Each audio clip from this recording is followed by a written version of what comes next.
আসসালামু আলাইকুম। সবাইকে স্বাগত জানাচ্ছি আমার দেশ সম্পাদক মাহমুদুর রহমানের প্রতি বুধবারের নিয়মিত মন্তব্য প্রতিবেদনে। সঙ্গে আছি তামান্না মিনহাজ। আজকের মন্তব্য প্রতিবেদনের শিরোনাম, বিশ্বজুড়ে স্লোগান উঠুক নো কিংস। চলুন দর্শক, জেনে নেওয়া যাক মাহমুদুর রহমানের এ সপ্তাহের মন্তব্য প্রতিবেদনের আদ্যোপান্ত। গত সপ্তাহে নো কিংস স্লোগান দিয়ে মার্কিন যুক্তরাষ্ট্রের সর্বত্র প্রেসিডেন্ট ট্রাম্প বিরোধী বিক্ষোভ হয়েছে। আন্তর্জাতিক মিডিয়ার খবর অনুযায়ী প্রায় ৮০ লাখ মার্কিন নাগরিক দেশটির বিভিন্ন ছোট বড় শহরে সেই বিক্ষোভে অংশ নিয়েছিলেন। কংগ্রেস ও সেনেটে ক্ষমতাসীন রিপাবলিকান দলের কট্টর ইসরায়েল এবং অন্ধ ট্রাম্প সমর্থক জায়নবাদী ইভাঞ্জেলিক্যাল খ্রিস্টান অংশ ছাড়া অন্য সদস্যরাও মার্কিন প্রেসিডেন্টের ক্রমবর্ধমান পাগলামিতে অস্বস্তি বোধ করতে শুরু করেছেন। ইরান যুদ্ধ নিয়ে প্রেসিডেন্ট ট্রাম্প এবং প্রতিরক্ষা মন্ত্রী হেগসেথ প্রতিদিন যে শুধু পরস্পর বিরোধী এবং বিভ্রান্তিকর বক্তব্যই দিয়ে যাচ্ছেন তাই নয়, তারা এই হামলাকে কোনো রাখ ঢাক ছাড়া ইসলামের বিরুদ্ধে ধর্মযুদ্ধের বয়ানে পেশ করছেন। মার্কিন প্রেসিডেন্টের প্রতিদিনকার সোশ্যাল মিডিয়া স্ট্যাটাসে গড যেন অপরিহার্য অংশ হয়ে উঠেছে।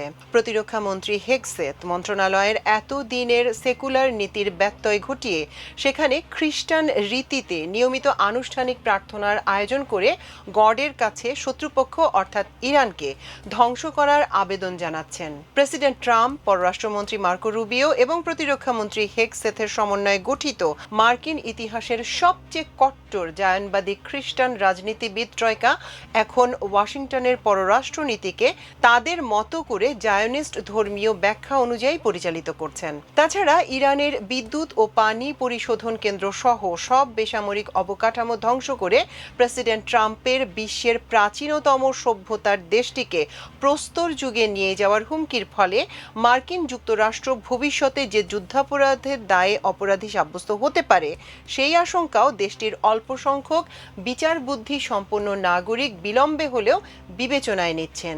১০০ জন মার্কিন আইন বিশেষজ্ঞ এক সাম্প্রতিক চিঠিতে ওয়াশিংটনকে সম্ভাব্য যুদ্ধাপরাধের বিষয়ে সতর্কও করেছেন। প্রেসিডেন্ট ট্রাম্প প্রতিদিন সত্য মিথ্যার তোয়াক্কা না করে যা বলছেন তাতে জর্জ অরওয়েলের কাল্পনিক ডিস্টোপিয়ান রাষ্ট্রের মিথ্যাই সত্য ধারণাকেও অতিক্রম করেছে। অরওয়েল প্রকৃতপক্ষে কমিউনিস্ট রাষ্ট্র ধারণাকে উপহাস করে ১৯৪৯ সালে তার পৃথিবী বিখ্যাত বই ১৯৮৪ লিখেছিলেন। সে সময় লেখকের কল্পনায়ও আসেনি যে গণতান্ত্রিক পশ্চিমে তথাকথিত মুক্ত বিশ্বের নেতা হিসেবে একদিন ডোনাল্ড ট্রাম্পের মতো এমন একজন ধর্মান্ধ এবং দায়িত্বজ্ঞানহীন ব্যক্তি আবির্ভূত হবেন যার কাছে আন্তর্জাতিক আইন এবং মানবাধিকারের কোনো মূল্য নেই। গত রোববার তিনি ইরানের নেতাদের উদ্দেশ্যে যে ভাষায় স্ট্যাটাস দিয়েছেন তার মধ্যে শুধু তীব্র ইসলাম বিদ্বেষ প্রকাশ পায়নি, তা এতটাই অশ্লীল যে বিবিসি এবং সিএনএনকে সেন্সর করতে হয়েছে।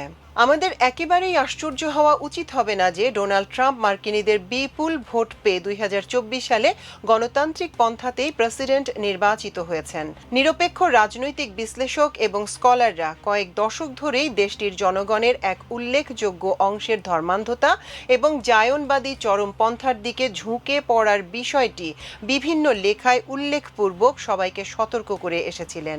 মার্কিন প্রেসিডেন্ট ট্রাম্পের দ্বিতীয় দফার বিজয় মার্কিন জনগণের ইসরায়েল ও ভারতের মতোই ক্রমেই এক অসুস্থ কট্টরপন্থার দিকে ধাবিত হওয়ার প্রমাণ দিয়েছে। বর্তমান শতাব্দীতে পৃথিবীর যে ৩টি দেশে ইসলাম বিদ্বেষ অতি ব্যাপক মাত্রায় এবং দ্রুত গতিতে বিস্তার লাভ করেছে তার মধ্যে মার্কিন যুক্তরাষ্ট্র অন্যতম। এ নিয়ে সম্ভবত বিতর্কের কোনো অবকাশ নেই যে ইসরায়েল ও ভারত বর্তমান বিশ্বে কট্টর মুসলমান বিদ্বেষী প্রধান দুই দেশ। ইউরোপের বিভিন্ন দেশ যেমন অস্ট্রিয়া, জার্মানি, ফিনল্যান্ড এবং ফ্রান্সেও ব্যাপক মাত্রায় ইসলাম বিদ্বেষ রয়েছে। উত্তর আমেরিকার মার্কিন যুক্তরাষ্ট্রে ইসলাম বিদ্বেষ সবচেয়ে তীব্র বলেই ধারণা করা হয়। ১৯৭৯ সালে ইরানে আয়াতুল্লাহ খোমেনির নেতৃত্বে সফল ইসলামী বিপ্লবের পর থেকেই যুক্তরাষ্ট্রের জনগণকে পরিকল্পিতভাবে ইরানের বিরুদ্ধে মগজ ধোলাই করা হয়েছে। সে কারণেই তেহরানের এক স্কুলে বোমাবর্ষণ করে শত শত নিরপরাধ স্কুল বালিকাকে মার্কিন সামরিক বাহিনী হত্যা করলেও মার্কিন যুক্তরাষ্ট্রে সেই নির্মমতা এবং মানবতা বিরোধী অপরাধের কোনো ধরনের প্রতিক্রিয়া হয়নি। বর্ণবাদী শ্বেতাঙ্গ মার্কিনীদের কাছে ইরানের জনগণ নিকৃষ্টতর মানব। তাই ইরানের বিরুদ্ধে ইসরায়েল মার্কিন আইন বিরুদ্ধ হামলা নিয়ে মার্কিন জনগণ কিংবা দেশটির আইন প্রণেতাদের কোনো মাথা ব্যথা নেই। গত সপ্তাহে ট্রাম্প বিরোধী যে ব্যাপক নো কিংস বিক্ষোভ সংঘটিত হয়েছে তার ভিন্ন কারণ রয়েছে। প্রথম কারণ হলো ইরান যুদ্ধের ফলে জ্বালানি তেল সহ অন্যান্য ভোগ্য পণ্যের মূল্য বৃদ্ধির ফলে মার্কিন নাগরিকদের জীবনযাত্রার উপর এই অপ্রয়োজনীয় যুদ্ধের নেতিবাচক প্রভাব পড়েছে। আর দ্বিতীয়ত, প্রেসিডেন্ট ট্রাম্প অভ্যন্তরীণ বিষয়েও ক্রমেই স্বৈরাচারী এবং হঠকারী হয়ে ওঠায় সাধারণ জনগণ গণতন্ত্র ও মৌলিক অধিকার নিয়ে শঙ্কিত হয়ে উঠেছে। অবশ্য এটি ঠিক যে প্রেসিডেন্ট বুশ গণবিধ্বংসী অস্ত্রের মিথ্যা কাহিনী ফেরি করে যেমনভাবে ইরাকে আক্রমণের পক্ষে জনমত তৈরি করতে পেরেছিলেন, সেটি প্রেসিডেন্ট ট্রাম্প পারেননি। সর্বশেষ জনমত জরিপেও দেখা গেছে অধিকাংশ মার্কিন নাগরিক ইরান যুদ্ধের বিপক্ষে। আন্তর্জাতিক অঙ্গনেও মার্কিন যুক্তরাষ্ট্র একা হয়ে পড়েছে। ইসরায়েলের যুদ্ধবাজ প্রধানমন্ত্রী নেতানিয়াহুর দীর্ঘদিনের ইরান আক্রমণের স্বপ্ন পূরণ করতে গিয়ে ট্রাম্প ওয়াশিংটনের প্রায় সব পশ্চিমা চিরাচরিত মিত্রের সমর্থন হারিয়েছেন। নো কিংস স্লোগান দিয়ে গত সপ্তাহে মার্কিনীদের রাজপথে নেমে আসা অদূর ভবিষ্যতে 60-এর দশকে ভিয়েতনামের যুদ্ধবিরোধী প্রবল বিক্ষোভের মতো সর্বজনীন চেহারা নেয় কিনা সেটি দেখার জন্য আমাদের অপেক্ষা করতে হবে। বিলম্বে হলেও কিছু মার্কিন নাগরিকের মধ্যে বিবেক যে জাগ্রত হচ্ছে, এটি বিশ্ব শান্তির জন্য একটি ইতিবাচক ঘটনা। তবে মুসলমানদের দুরবস্থার অবসান হতে গেলে তাদের নিজেদের শাসন ব্যবস্থার পরিবর্তন ঘটাতে হবে।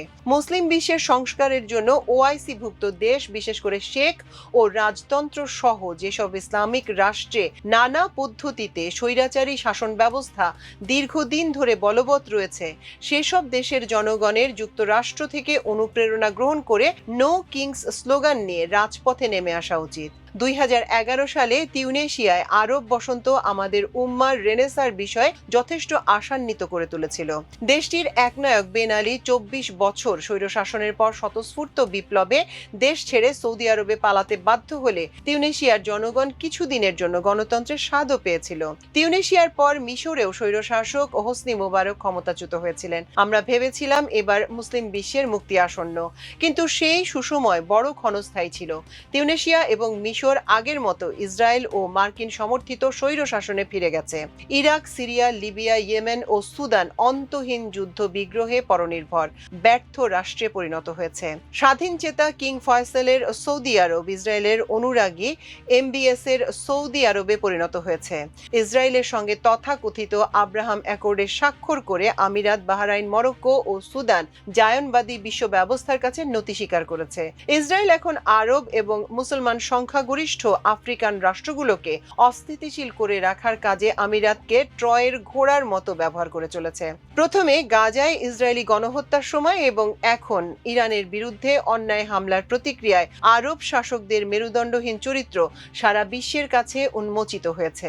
এই শাসকদের অধিকাংশ নির্লজ্জভাবে তেল আবিব এবং ওয়াশিংটনের পদলেহন করে চলেছে।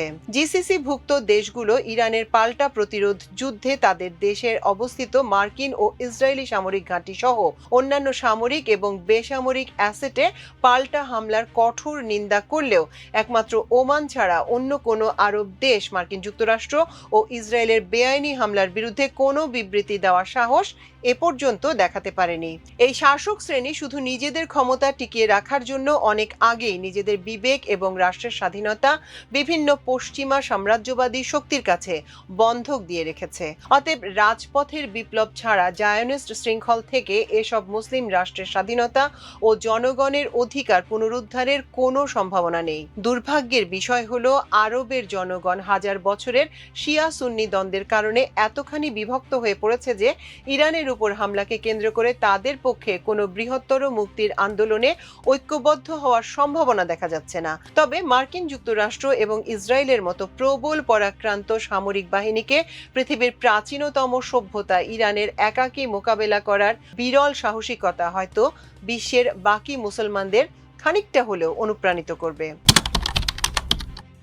আমাদের জুলাই বিপ্লবও এক অর্থে নো কিংস চেতনাকে ধারণ করেই সফল হয়েছিল। শেখ হাসিনা তার বাবা শেখ মুজিবকে ডামি গড বানিয়ে 15 বছর পরিবারতন্ত্রের যে ফ্যাসিবাদ বাংলাদেশে কায়েম করেছিলেন, তার সঙ্গে আরবের শেখ কিংবা রাজতন্ত্রের কোনো ব্যবহারিক তফাৎ ছিল না। সব রাষ্ট্রীয় সিদ্ধান্তের মালিক ছিলেন এক ব্যক্তি, তার ইচ্ছাই ছিল আইন। শেখ হাসিনা গোপালী রাজতন্ত্রে সিলমোহর দেওয়ার লক্ষ্যে তার ছেলে ও মেয়েকে দেশের পরবর্তী শাসক হিসেবে জনগণের সামনে ক্রমেই নিয়ে আসছিলেন।